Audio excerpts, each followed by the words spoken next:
Hey guys, welcome back to my channel. So today I'm filming a video that's been going around YouTube. I'm a little bit late to the game. I feel like I generally am when it comes to like video trends or popular videos just because I kind of, stick to filming what I know, what I love. But a lot of you guys have been asking to get to know me a little bit more, whether it's through like a Q&A or more of like a personal type video. So I thought it would be fun to do like the answering your assumptions about me video. If you guys haven't seen one of these by now, which I'm sure the majority of you have, basically I asked you on Instagram to share what you assume about me, and I'm going to go through and tell you if they are true or false. Okay, so the first one is you don't wear makeup on a normal non-filming day. That is not true. I wear makeup a lot. I love makeup. I think it is so much fun. For me, it's really like relaxing to sit down and get the chance to do my makeup. I usually listen to an audiobook or like on occasion I'll catch like a Netflix show, but I love wearing makeup. For me, I'm always wearing makeup because first of all, I love it, but second of all, I'm always testing something out.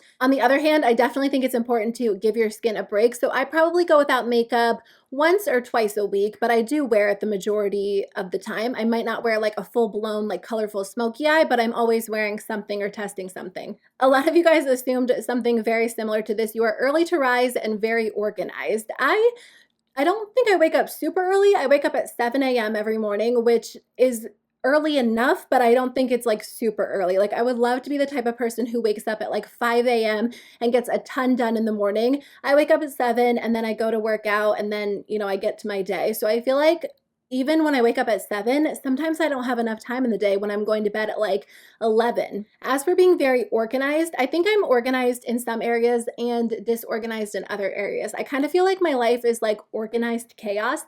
I have like a to-do list on my phone and I just type out everything on that, like my to-do list for the day, my to-do list for the week, my entire daily schedule, and I try to stick to it, but honestly, I'm not great at sticking to my to-do list. There's always something that sneaks in or something that gets moved around. So I try to be organized, and so I try my best to be organized. I think I could be better. Some people said they think like I have like a color coordinated planner and like all this stuff, which I do, but I don't always stick to it. A lot of you guys assume that I'm like a neat freak or I have a very, very clean house. And the thing about Brady and me is that we are clean. Like we always make sure the kitchen's clean. We always do our dishes. We don't eat in the bedroom. Like we vacuum, we mop, like we keep the house clean, but it's definitely messy. We'll come in the door and like throw our coat somewhere, or all of a sudden like our kitchen counter will just be like covered in stuff that we like threw down when we ran in the house and we never put it away. So even though we're like clean in the sense that we do clean our house and we're not like messy in that way,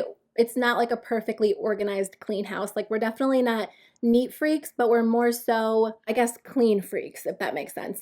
A lot of you guys assume that I'm very short. I'm 5'4", so I don't know how that measures up against what you were thinking. A lot of you were thinking that I was like 5 foot, 5'2", so I'm 5'4". I'm not really tall, I'm not short, I'm just like somewhere in the middle. I do buy like petite jeans because they're always way too long on me, but I think 5'4" is like pretty average, I think. This assumption is that I was a rebellious teen. I was not a rebellious teen. I was a pretty strict rule follower. I mean, I definitely did things that I wasn't supposed to, and I got grounded, and I definitely was a teen, but I think as a whole, I was a pretty strict rule follower. I didn't get in trouble that much for doing things that I wasn't supposed to.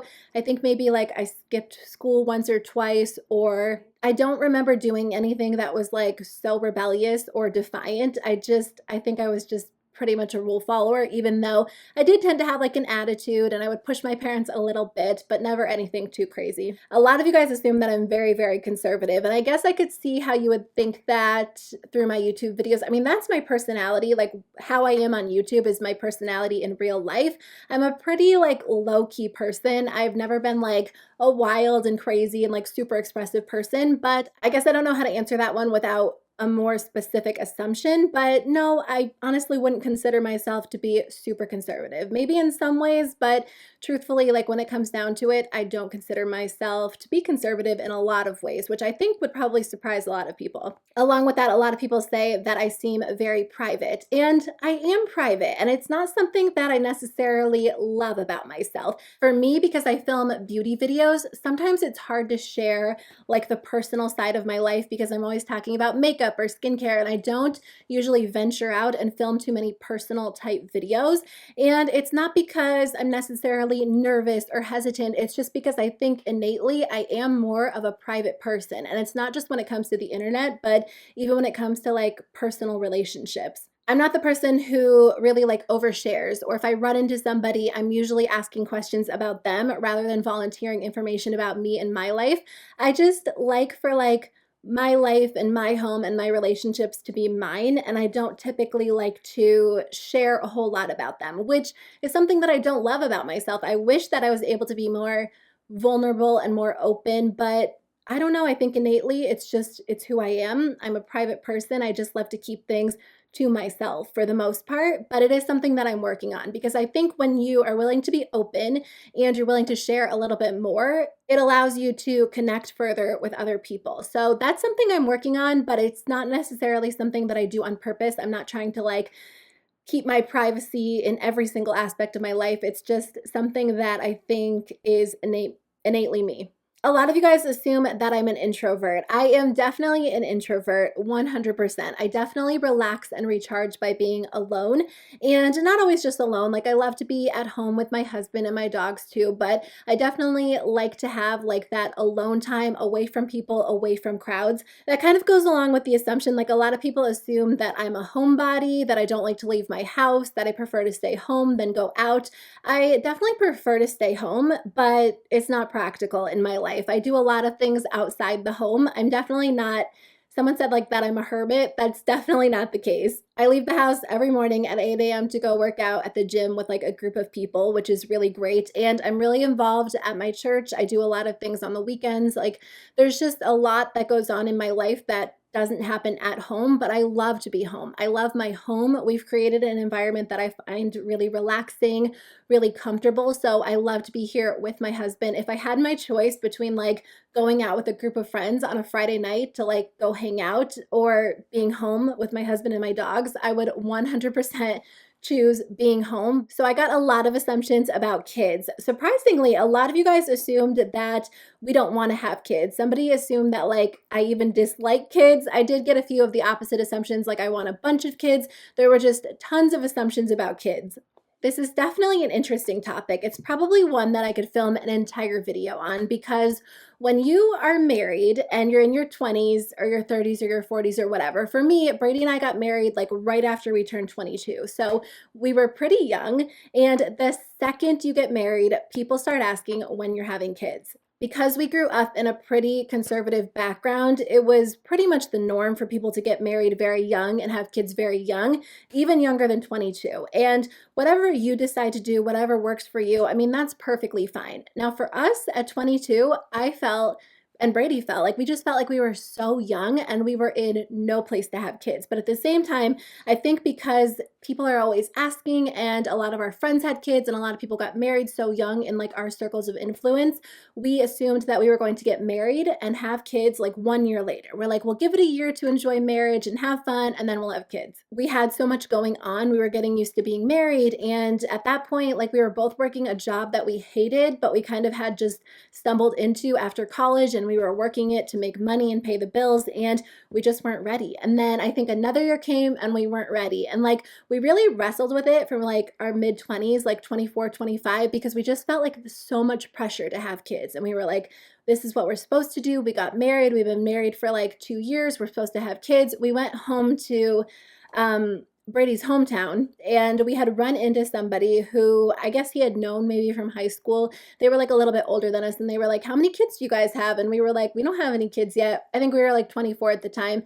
And they were like, oh, how long have you been married? And we were like, 2 years. And they were like, oh. And it was like shock to them. And that's not completely out of the norm for, you know, the circles of people that we grew up with. So we really struggled with it for a while when we were like 24 and 25, because we just weren't ready. We didn't really have a strong desire to want to have kids, but there was like so much outside pressure to have kids, to have them right away, to have lots of them. So anyways, long story short, finally, like in our mid 20s, you know, just like a few years ago, we were like, we're just gonna wait. We're not ready. We love our lives. Like, we love our lives so much. We get to do things we love.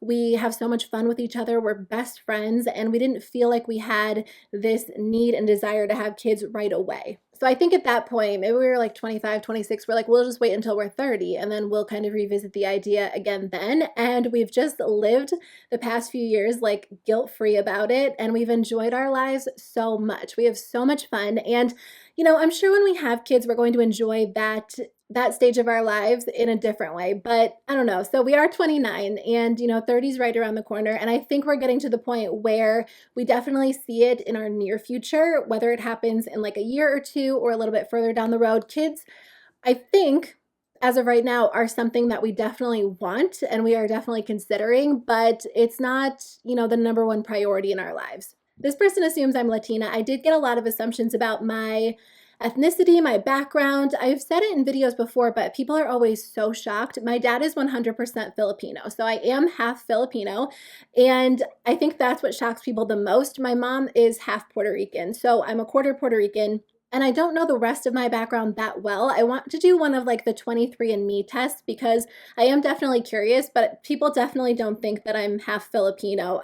I don't know, I guess I don't look super Filipino. When I say it, some people are like, oh, okay, I could see that, but my dad is 100% Filipino. Some of you guys assume that my husband makes lots of money. My husband has a great job that he loves so much, and for years and years he was working a job he hated, and then eventually he got his job part-time, and then eventually he got to go full time. And it was so cool because it was something that he's wanted to do for years and years, and he loves it. He loves the people he works with. He loves what he gets to do. And it's so cool to get to see like your spouse and like your best friend get to do something every single day that they just love, especially because for so many years he worked a job that he hated. The type of work that he's in isn't necessarily the type of work that pays a ton of money. He has a good job and it pays him well enough, of course, but I think a lot of people think for some reason that he's making like tons and tons of money, but he loves his job. He is so happy, and I'm so happy for that. I think that's amazing. A lot of you guys assume that I never curse, and I don't curse on YouTube. It's because when I started my YouTube channel, I didn't curse. I didn't curse in real life. I didn't curse on YouTube. I didn't curse no matter who I was talking to. At this point in my life, I'm not going to say that I never curse, but I still don't curse on YouTube. It's just, it doesn't bother me when people curse. People can say whatever they want on YouTube, on TV. I'm not like the type of person that gets really offended by it because it doesn't really bother me personally. It's just not something that I do on YouTube. I know that a lot of kids watch my videos. I know that, a lot of people in general watch my videos. And because I don't curse in, most conversations in life, really the majority of them, I just don't feel the need to do it on YouTube. It's not something that ever like comes to my mind and I have to like censor myself. This person assumes that I'm social and have a lot of friends. I actually don't have a lot of friends. I have some close friends. I am really, really close to my family. A lot of you guys assumed that family is very important to me. My family is my favorite. Like out of all of the relationships that I have, I love my husband, I love my family,